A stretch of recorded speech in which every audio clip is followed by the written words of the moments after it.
It's a slow part of the NBA offseason, but that doesn't mean the Pelicans aren't planning for their next move. Here's the most likely players to be traded during the season. It's the Wednesday episode of Locked On Pelicans. Let's go.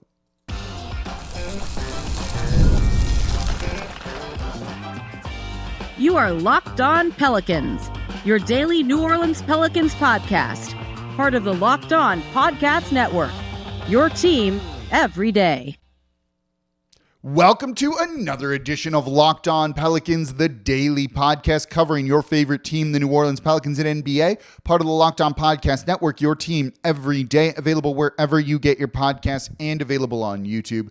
I'm your host, Pelicans Insider, credential member of the media, Jake Madison, at NOLA Jake on Twitter. Here with y'all on this Wednesday. We are covering a bunch of different things in today's show. We're going to look at the players most likely to be traded. I've got 3 names for you. Can you guess them before I get into it? Then Kendrick Perkins says nice things about the Pelicans. Who would have thought?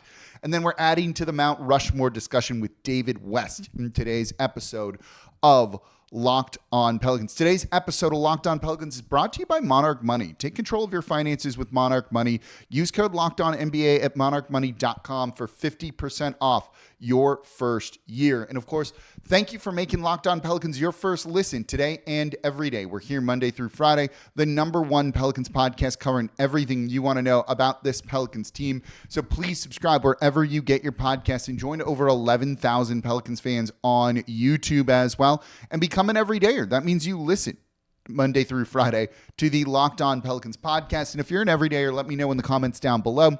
And don't forget, you can watch us at 10:30 a.m. every weekday on the Gulf Coast Sports and Entertainment Network. Same place you watch your Pelicans play. So let's get into the topics on today's show here. Most likely to be traded. Truthfully, I don't think any of these names are going to be a surprise. And I'm going to lead with the one that I think is most likely going to be traded. And that is one I'm not thrilled about. It's Jose Alvarado, one of my favorite players on the team. Him and Herb Jones are my 2 favorites currently. Trey Murphy's in there too. Look, Zion's a little further down, just giving some stuff. But I love a lot of the guys on this team. But right now, #1 is Jose Alvarado. Look, there was a good bit of interest in him last season leading up to the trade deadline. What I got told was in some capacity, there was a first-round pick offer for Jose Alvarado from the Milwaukee Bucks in some capacity. I don't have the specifics for it. Look, for an undersized guard, that's not a bad return. His contract was almost built to be traded at $4.5 million this year. It's just a very, very movable deal. And when you look at him as a player, right? You know, I said in yesterday's show, we spent time talking about him, where you look at him and you just want to doubt the guy, and he just proves doubters wrong repeatedly here. Look, he's undersized, not a good shooter, and then his impact is just massive. He should be getting more votes every single year for 6th man of the year, just based on-off impact, that when he is on, the team is better, they win their minutes. And look, when you're boiling down basketball to its simplest form, right, of what are we trying to do here? It's win games, win your minutes. Jose Alvarado simply does that. That is insanely high praise, I think, when it comes to him. But look, this team is in a weird transition period, I think, trying to build around Zion, but also very much keeping an eye on the future with Jeremiah Fears and Derek Queen. And both those guys are going to come up in this conversation on all the tradable players. You got to keep that in mind, that if you have Jeremiah Fears, you need to clear minutes for him. So if Jose Alvarado is kind of on the depth chart ahead of him, you're going to eventually need to move Jose Alvarado, because you drafted Fears 7 overall to be that guy. Whether you're starter or, first guard coming off the bench, that's the point of drafting someone, right? Is to play them and have them develop and become good. And if Jose's kind of in the way, that might mean that Fears is going to take that role eventually. So if you can get something good in return for Jose, you should go and do it. When you look at guys that have value on the team around the league, we'll talk about Zion in this segment. He's on this list. It's not a ton of value, though, right? They're not going to trade Trey. They're not going to trade Herb, the guys who have the most value. And then other players just don't have a ton of value on the franchise right now on the team. So you may as well get what you can for guys, particularly if the season goes south and you end up having to kind of pivot pretty hard. When you don't have a first-round pick next year, you're going to need to acquire first-round picks. So if you can get one, even if it's not a top 5 pick, You wouldn't get that for Jose Alvarado. You should go and get that first-round pick. I think that makes him the most, likely to be traded on the team. We've also seen Joe Dumars basically wanting to turn like a lot of the roster over. And while I don't think that, really leads to Jose being forced out and being like, we want him gone because we want all new people. They extended Herb. They don't want to trade Herb. They don't want to trade, Trey Murphy. So that is something to keep in mind a little bit when it comes to it as well.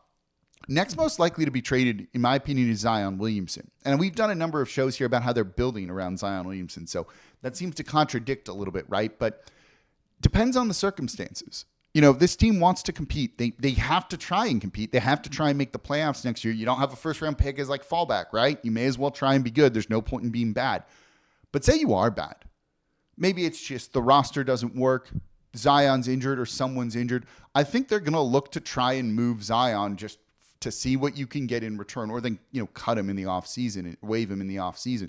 But say this team, he's healthy and the team just isn't going anywhere and just, they're sub 500, 5 games under 500 around the trade deadline, not really in the running to even, maybe you have an outside chance at the play-in tournament, but that even if you get in there, you're probably not going to get out of it and get into the postseason. It's just like a mess of a season, right? They're just bad. Even when kind of healthy, they're just bad. They're going to look to trade Zion. That's when you do the pivot of, if he's been healthy and playing well, but the team's not winning, there will be franchises interested in trading for him. And I think they're going to look to get what they can. I think you could call this upcoming season successful if you're able to rehab Zion Williamson's trade value and just move him for something more than, pennies on the dollar. Maybe it's 50 cents on the dollar, but are you actually going to get better value, better offer than that? It might be no. I think they're going to look to do that. That's, if they're winning games, they're not going to look to trade him. But if they are struggling and it's just like, this ain't working, you're going to need to have a lot of turnover on the roster and probably go through a minor rebuild then. You're going to need picks for that. You need to get picks for that. That's where moving Zion Williamson comes into play there. And then, look, it opens up a spot for Derek Queen. If you trade Zion, even if you don't have your pick next year, you can still go with the youth movement of Derek Queen, Jeremiah Fears, and just throw them into the fire and see what they're capable of doing. Doesn't help you tanking because you don't own your pick, but give those guys tons of minutes, tons of experience, and see what they can do and let them figure things out and hopefully grow quicker than they would otherwise. Final name on this list, DeJounte Murray. I don't think it's easy to trade him. I would assume he is considered negative value right now with that injury and then, not having a great season last year. And certainly, I think, his not reputation, but like value has taken a hit since the Atlanta, era for him, those 2 years that just didn't go maybe in the way that, he truly wanted it to go. And I think his kind of, around the league, the perception of him has dropped from what it was before. And with that injury, it's going to be tough too. But if the Pelicans just decide to like really go full send, like we are going for it, right? Like Leroy Jenkins, if you get that reference, the season, right? Like if you do that, trade him, trades future picks to get somebody, whether it's a deal with the Jazz, another rebuilding team, you could do that, get a good player, have no of your own draft picks going forward, but do it and just go full send when it comes to this sort of thing. I think he could get moved in a situation like that, but DeJounte Murray definitely seems like the type of player, type of guy that Joe Dumars likes. So I think that's going to end up being very unlikely, in my opinion. But I could see a world where they just are like, you know what? We're going all in. It might be misguided. I couldn't tell you just yet. But I can see a world where they do that. Look, just based off the aggressive moves they've made so far. Joe Dumars said this team is going to be aggressive. So if he needs to trade future first-round picks away along with DeJounte Murray, he's going to do that if he thinks it's going to make the team better. We'll see if it would or not. I don't think that's likely. I think of the three I've listed here, he's the most unlikely to be traded just due to the injury, and people are going to be hesitant to take that on. But I can see a world where they kind of YOLO it to a certain degree, and it's like, we're going on in. Might be chaotic, could be fun at the very least, right? I like teams trying to win. There's something to be said for that. Tanking last year sucked. There's nothing fun about that. I don't want to see the team I cover losing, the team I root for losing. So maybe they go for that. And I can kind of see the logic behind it, especially if you have a healthy Zion Williamson with you. So coming up next, Kendrick Perkins said nice things about New Orleans and the Pelicans. Let's talk about that. That's coming up here next in today's episode of Locked On Pelicans. Today's episode of Locked On Pelicans is brought to you by Monarch Money. You ever wish managing your money felt easier? With Monarch Money, it can. Whether you're growing your savings or planning a big purchase, Monarch puts you in the driver's seat. It's like having your own personal CFO, giving you full visibility and control over your finances. So Monarch Money is more than a budgeting app. It's a complete financial command center, so you can track all your accounts, investments, and spending in one place. So in addition to managing your money, you're building wealth. When I started using Monarch Money, I realized how much money I was spending on food delivery. It's just, those fees really add up, y'all. This allowed me to be like, you know what? I need to make some changes. I need to cook a little bit more. One, you're eating healthier then, but you're also saving a ton of money. That's going to help me reach my financial goals. And if you share finances with someone, Monarch Money can help you stay on the same page and make sure you're all working towards the same endpoint there. So take control of your finances with Monarch Money. Use code LOCKEDONNBA at monarchmoney.com for 50% off your first year. That's monarchmoney.com, code LOCKEDONNBA for 50% off your first year. And thank you for making Locked On Pelicans your first listen today and every day. We're here Monday through Friday, the #1 Pelicans podcast, covering everything you want to know about this Pelicans team. So please subscribe wherever you get your podcast and join over 11,000 Pelicans fans on YouTube as well and become an everydayer. That means you listen Monday through Friday to the Locked On Pelicans podcast. And if you're an everydayer, let me know in the comments down below. And don't forget, you can watch us on the Gulf Coast Sports and Entertainment Network every weekday at 10:30 a.m. And for your second listen, find the Locked On NBA podcast where there is no off season. Doug, Matt, and Hayes keep you up to date on contract negotiations, rumors, and everything you need to be the most informed NBA fan. Find Locked On NBA on YouTube or wherever you listen to podcasts. Part of the Locked On Podcast Network, your team every day. All right, let's get into Kendrick Perkins saying good things about this Pelicans team. What world are we living in where that is kind of the case? He's famously kind of come at this team for a while. Like he despises Dell Demps, hates Dell Demps probably more than any former general manager Dell Demps than like anybody in existence. He said that. He said very negative things about Dell Demps. He's like, I would say that to Dell's face. He does not, despite playing here and not being great, he does not, like this franchise at times. He feels actually Dell Demps cost him a title, which I thought was kind of interesting, at least one in a sense. So for him to say nice things about New Orleans, I think is kind of shocking, but it goes beyond just the clip that's being shared by Pelicans Film Room at Pel's Film Room on Twitter here. And Kendrick Perkins says, quote, I barked up that, it was on reference to the rumors from Bill Simmons and stuff. Quote, I barked up that tree before and it was a mistake on my part. The fan base got on my heels like a pair of church socks. I was wrong. The fan base is pretty damn good. They're just waiting for the Pelicans to do something, end quote. There was more that he talked about, right? He talked about he thinks Derek Queen's going to be really good. He thinks the Pelicans have a very good shot at getting into the postseason through the play-in tournament, believes in this team a good bit, and thinks they're going to be a surprise very similar to the Detroit Pistons last year. Look, I would take that in a second, right? I would take that type of situation in an absolute second here with what, where this team kind of is. So I think that would be great. So it's nice to see that if, that Kendrick Perkins sees that. Maybe you don't, love the, him saying good things because maybe you don't think he's a good analyst or something like that. We're not going to get into that. He believes in the team. It's nice to see that there are some national media believing into the team. I'm more interested in his quote of, the fan base is just waiting for the Pelicans to do something, right? Look, New Orleans is a fun city. There's a lot going on. It doesn't have tons and tons of people like living downtown. It's not right now post-COVID, right around the Smoothie King Center. A number of people do, but you have a lot of people coming from Metairie, from Uptown, from New Orleans East, from Chalmette, from the West Bank, and all of that. It can be a bit of a pain to get down there, right? You're not going to go if the team's not good. Look, I don't think any sports franchise deserves unconditional love from their fan base. They've got to show up. The team needs to show up too. There's expectations there. And Kendrick Perkins hits it, right? The reason this team has, and I don't even want to say it like this, right?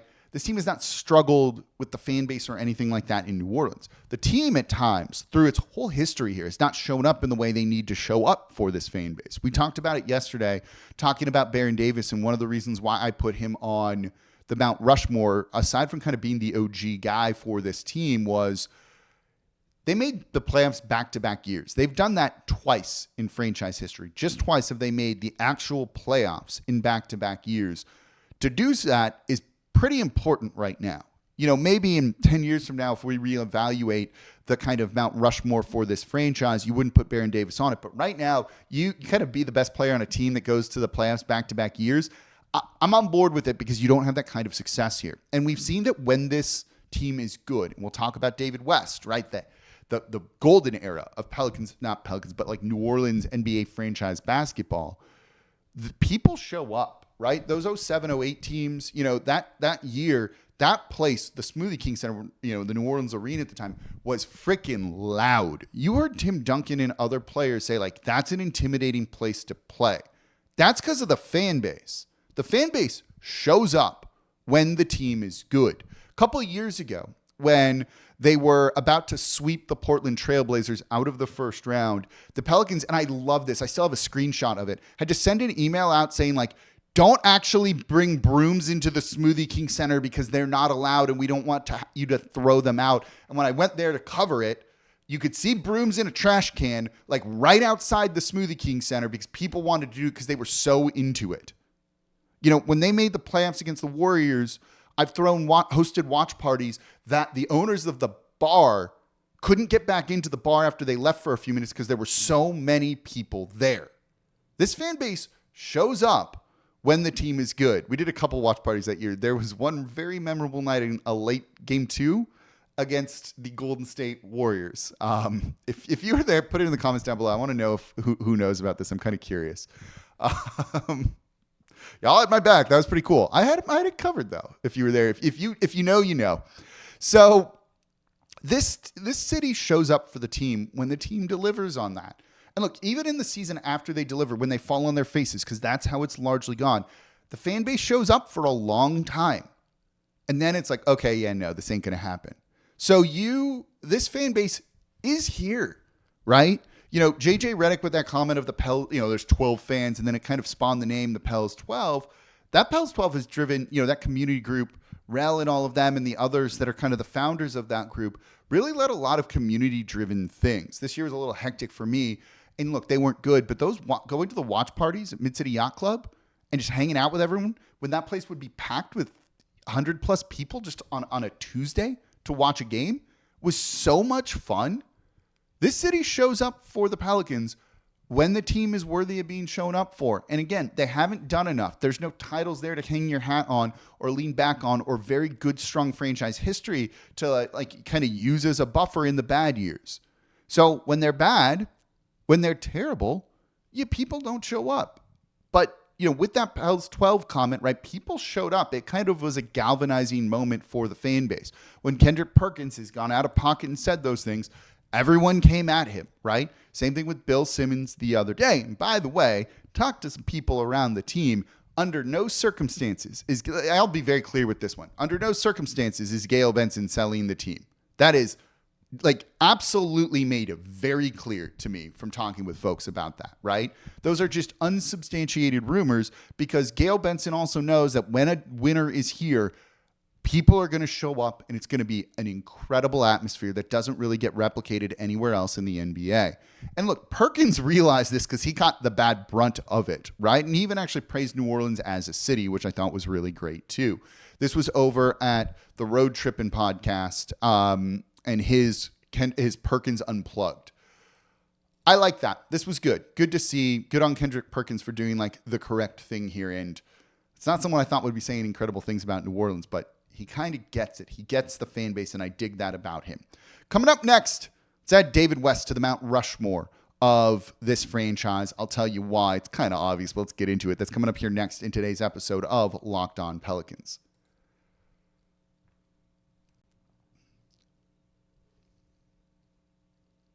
And thank you for making Locked On Pelicans your first listen today and every day. We're here Monday through Friday, the #1 Pelicans podcast, covering everything you want to know about this Pelicans team. So please subscribe wherever you get your podcast and join over 11,000 Pelicans fans on YouTube as well and become an everydayer. That means you listen Monday through Friday to the Locked On Pelicans podcast. Don't forget you can watch us on the Gulf Coast Sports and Entertainment Network every weekday at 10:30 a.m. For your second listen, it's Locked On Saints with host Ross Jackson, who's coming to California soon to cover the team, which I think is awesome. Boots on the ground, covering everything you want to know about the Saints. It was a light walkthrough the other day. He's going to give you his takeaways from that. You can follow along with him and keep up to date with the Saints over at the Locked On Saints podcast, part of the Locked On Podcast Network, your team every day. Make him your second listen today. Also, like, a very good friend of mine.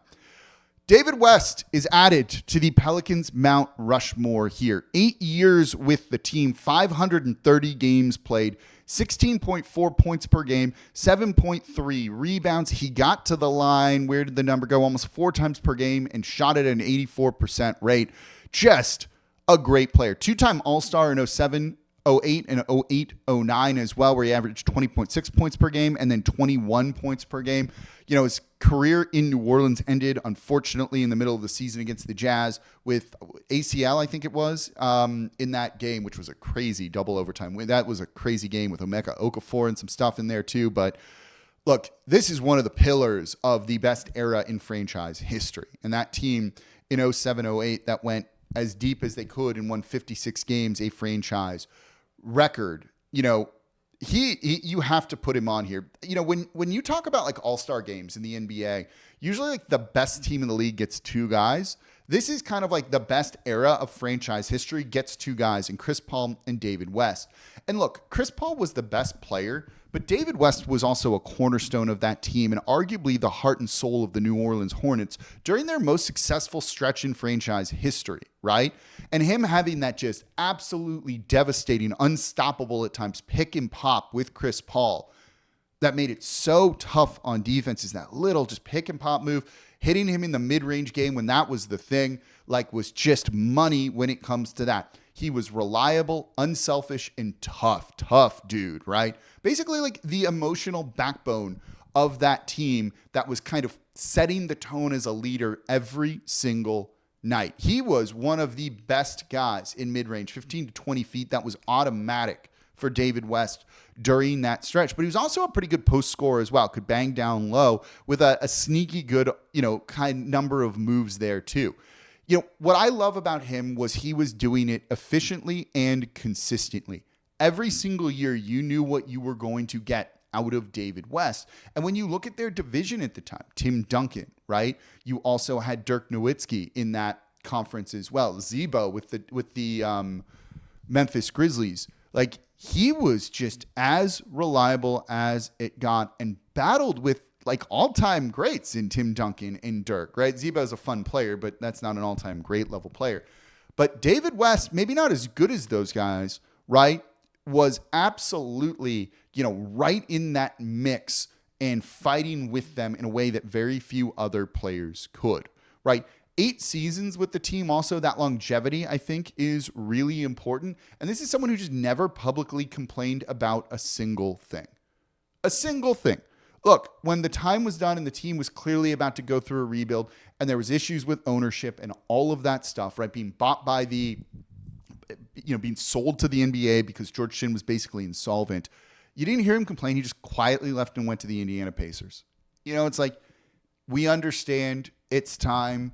This era is gone after the Tyson Chandler trades and things like that, right? All of that makes tons of sense to me for why he wanted out. And I don't really, fault him for it. The rosters were at times inconsistent. Ownership was cheap. And he didn't say a word, right? Like, this is a professional dude. I am so happy that he ended up getting 2 rings with the Golden State Warriors. But being that, vocal leader on the court, that toughness that team had as well, and just being super well respected, I guess, across the league. Like, I love that sort of thing, right? Like, this is the type of guy you wanted in a small market to kind of lead your franchise here.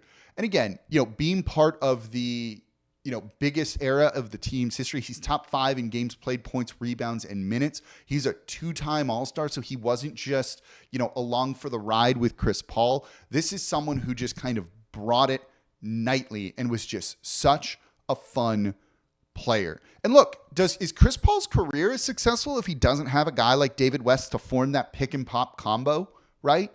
His impact here is a deep thing in New Orleans, I think, and that's why I'm putting him on the Mount Rushmore of New Orleans basketball. Just kind of, all these guys, their impacts goes beyond just the on-court stuff. It's the off-court stuff too that I think is really important here in this city, and is going to make our conversation tomorrow kind of interesting, right? I'm torn. The other name to put on here is Anthony Davis, and I am completely torn if we should do that or not. And we're going to talk about that in tomorrow's episode of Locked On Pelicans because of the way it ended and all of that. And was he ever as deeply committed here as some of the other guys? And that commitment is an important part of it to me, I think. And David West had that. So he's definitely on the Mount Rushmore. Where would you put him on? Do you think it would be a crime to leave him off?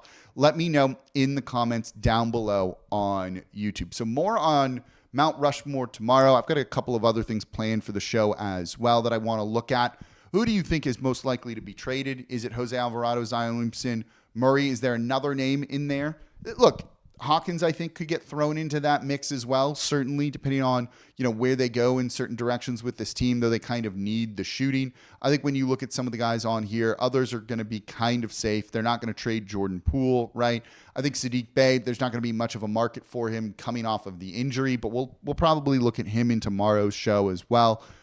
So we'll see. So we got a lot to cover. We're 5 days a week still here in the offseason, no slowing down. This has been the Locked On Pelicans podcast, part of the Locked On Podcast Network, your team every day. As always, I'm your host, Jake Madison, at NOLA Jake on Twitter, and I'll be back with y'all tomorrow.